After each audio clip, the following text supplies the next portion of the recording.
Almería, cuna del sol. Recuerdo que ardía la alcazaba todas las tardes de mi niñez alegre. Tu color grabando torreones en mi alma imprecisa y halagada. Hoy a mí vino mi Almería dorada, en el recuerdo de mis años leves, la que busco a través de mi ventana. Han crecido tus casas en la tierra y está hundido tu mar en lo profundo. Me cortaron el viento en mis palmeras y han huido los pájaros volando. Gritan las golondrinas, arrastrando sus alas por el suelo, sin encontrar el barro, los duros adoquines de mi talle dan fuerza a su quebranto.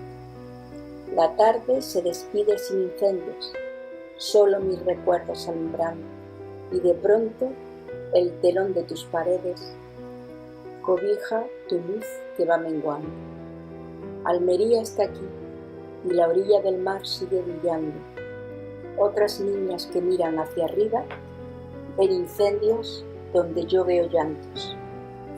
Dios quiera que nazcas donde sienta y los hombres no cambien tu salida y sigas incendiando por las tardes eternamente a las niñas sus pupilas.